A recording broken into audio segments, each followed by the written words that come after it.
Hey everyone, I'm back, and today we're going to be talking about Planes, Trains, and Automobiles. And this movie is directed by John Hughes, and it came out in 1987 and stars Steve Martin and John Candy. That's his name. I blanked there for a second. And Kevin Bacon is in it for like a minute, and he's kind of funny.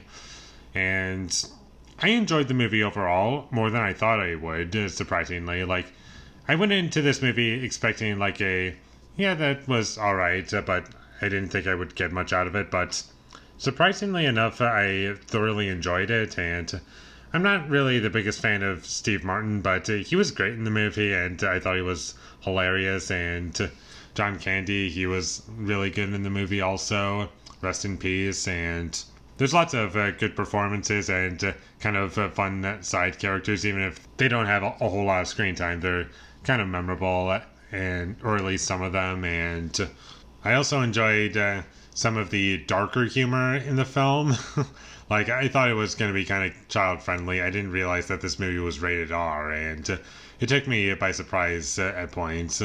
With that, it kind of makes the movie more entertaining, and those two leads, Steve Martin and John Candy, they really do carry the movie, and without them, this movie wouldn't work.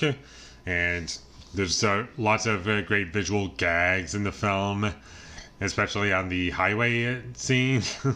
Like, that was really funny, like what they did, and there's some things to appreciate within it, and it looks great. And I also enjoyed the music choices. I thought it was memorable and kind of funny. And while I started watching this movie, like within like 10-20 minutes into it, I was thinking to myself, this is kind of what I wanted Due Date to be.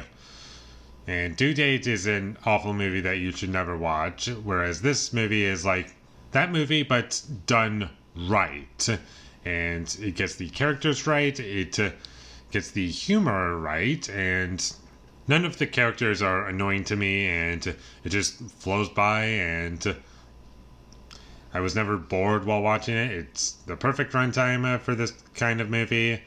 And it doesn't have any scenes that feel unnecessary, except for like maybe like our main characters splitting up at a couple points in the film. It was like, did that really need to happen? It's like, really? Like, I kind of get what you're going for, but it kind of just feels like you did that just because you didn't really know what else to do, in a way. I also enjoyed moments when this movie chose not to use music, and it was reserved, and I thought it worked very well in the film.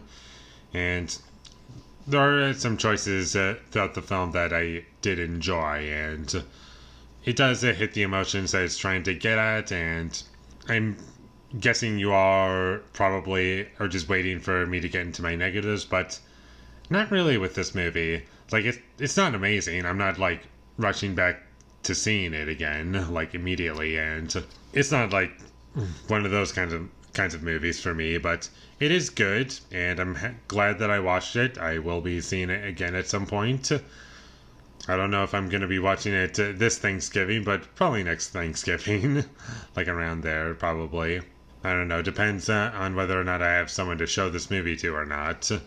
Because this is like, from what I know, like the one of very few, if not the only good Thanksgiving movies. It's a road trip movie that takes place around Thanksgiving, and that's basically the whole premise of the film. And what they do with that is pretty entertaining. From where we get from point A to point B, it's fun. And I did want to kind of talk a little bit about the Blu-ray for this movie. Apparently the Blu-ray was like terrible. And I did watch the Blu-ray version that came with this Steelbook. It came with a Blu-ray and a DVD.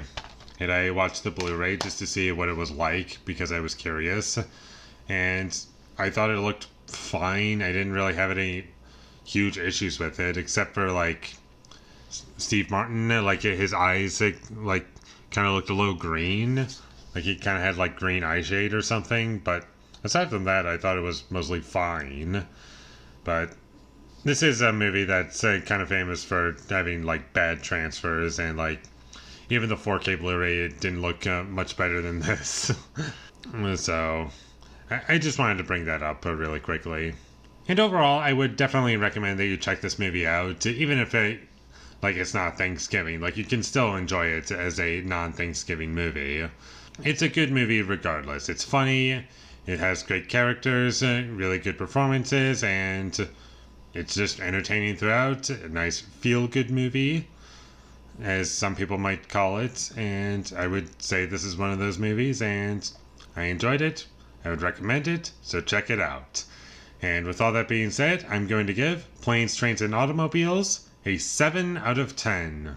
Thank you for watching my videos as always. If you enjoyed this review, be sure to leave a like and comment down below you thought of Planes, Trains, and Automobiles, and my social media links. They will all be in the description, so follow me there. And last but not least, subscribe to be a part of Foley Nation, and I'll see when I get my next review up, and that is going to be for Shazam! Fury of the Gods. So look forward to that, but until I get that up, thank you for watching and have a great day.